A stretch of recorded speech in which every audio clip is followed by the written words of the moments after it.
Hello friends, പുതിയൊരു വീഡിയോയിലേക്ക് സ്വാഗതം. ഒരു പുതിയ യൂട്യൂബർക്ക് സാധാരണ സംഭവിക്കുന്ന മിസ്റ്റേക്കുകളെ കുറിച്ചാണ് ഇന്നത്തെ വീഡിയോയിൽ പറയുന്നത്. യൂട്യൂബ് ചാനൽ സ്റ്റാർട്ട് ചെയ്ത് കുറച്ച് കഴിയുമ്പോൾ നമ്മൾ ആദ്യമായി ഫോക്കസ് ചെയ്യുന്നത് നമുക്ക് 1000 സബ്സ്ക്രൈബേഴ്സ് അതുപോലെ 4000 വാച്ച് അവർ എങ്ങനെയെങ്കിലും തികയ്ക്കണം എന്നതാണ്.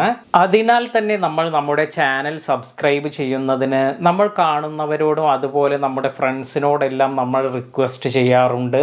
എന്നാൽ ഇവിടെയാണ് നമ്മുടെ ആദ്യത്തെ മിസ്റ്റേക്ക് സംഭവിക്കുന്നത്. നമ്മുടെ ചാനൽ നമ്മൾ ആവശ്യപ്പെട്ടത് കാരണം കുറെ പേരെല്ലാം സബ്സ്ക്രൈബ് ചെയ്യുമായിരിക്കും, എന്നാൽ അവർ നിങ്ങളുടെ വീഡിയോസ് കാണണമെന്നില്ല. യൂട്യൂബ് ഒരു വീഡിയോയുടെ പെർഫോമൻസ് നോക്കുന്നത് നമ്മൾ വീഡിയോ അപ്ലോഡ് ചെയ്ത് കഴിഞ്ഞ് നമ്മുടെ സബ്സ്ക്രൈബേഴ്സ് നമ്മുടെ വീഡിയോസ് കാണുന്നുവെങ്കിൽ അവർ മുഴുവനായി കാണുന്നുണ്ടോ, അതോ എത്രത്തോളം സമയമാണ് നമ്മുടെ വീഡിയോസ് അവർ കാണുന്നത്, ഇതെല്ലാം നോക്കിയാണ് നമ്മുടെ വീഡിയോയുടെ പെർഫോമൻസ് കണക്കാക്കുന്നത്.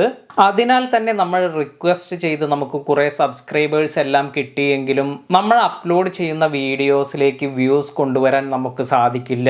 ഇങ്ങനെ വരുമ്പോഴുള്ള ഒരു പ്രശ്നം എന്ന് പറയുന്നത് നമ്മുടെ വീഡിയോ സജഷനിലേക്ക് വരികയില്ല. അതായത് നിങ്ങളുടെ സബ്സ്ക്രൈബേഴ്സ് നിങ്ങളുടെ വീഡിയോ മുഴുവനായി കാണുന്നില്ല. ഇങ്ങനെയെല്ലാം സംഭവിക്കുമ്പോൾ നിങ്ങളുടെ വീഡിയോസിന്റെ റാങ്കിങ് നഷ്ടപ്പെടും. അതിനാൽ തന്നെ നിങ്ങളുടെ വീഡിയോ എത്ര നല്ലതാണെങ്കിൽ കൂടി നിങ്ങൾക്ക് സജഷനോ അല്ലെങ്കിൽ ആ വീഡിയോയ്ക്ക് വേണ്ട വ്യൂസ് ഒന്നും ലഭിക്കണമെന്നില്ല.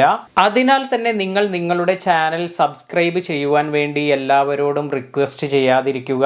നിങ്ങളുടെ വീഡിയോസ് എല്ലാം കണ്ട് നിങ്ങൾക്ക് ജെന്യൂനായി നിങ്ങൾക്ക് കുറച്ച് സബ്സ്ക്രൈബേഴ്സ് എല്ലാം വരുമ്പോൾ അവർ നിങ്ങൾ അപ്ലോഡ് ചെയ്യുന്ന വീഡിയോസിൽ താല്പര്യമുള്ളവരായിരിക്കും. അതിനാൽ തന്നെ നിങ്ങളുടെ വീഡിയോസ് മുഴുവനായി കാണാനുള്ള സാധ്യതയും കൂടുതലാണ്.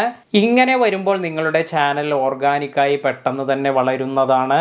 രണ്ടാമത്തെ മിസ്റ്റേക്ക്, നമ്മൾ നമ്മുടെ ചാനലിലെ വ്യൂസ് വർദ്ധിപ്പിക്കുന്നതിന് പല ട്രിക്സ് എല്ലാം ചെയ്യാറുണ്ട്. കുറെ പേർ ഓഫർ ചെയ്തു കാണാറുണ്ട്. നിങ്ങൾ ഇത്ര എമൗണ്ട് അവർക്ക് നൽകുകയാണെങ്കിൽ ഇത്ര സബ്സ്ക്രൈബേഴ്സ് അതുപോലെ ഇത്ര വാച്ച് ടൈം എല്ലാം നിങ്ങളുടെ ചാനലിലേക്ക് വരും എന്നെല്ലാം.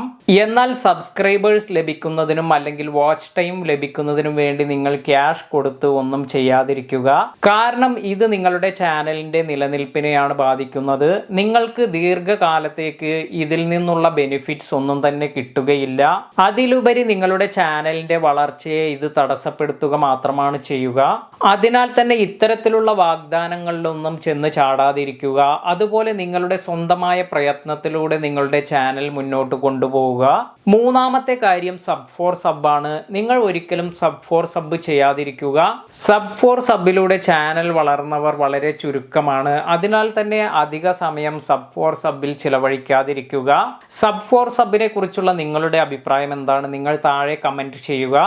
വീഡിയോ ഇഷ്ടമായെങ്കിൽ ലൈക്ക് ചെയ്യുക, ഷെയർ ചെയ്യുക. ചാനൽ സബ്സ്ക്രൈബ് ചെയ്യാത്തവർ സബ്സ്ക്രൈബ് ചെയ്യുക. പുതിയ വീഡിയോയിൽ കാണാം.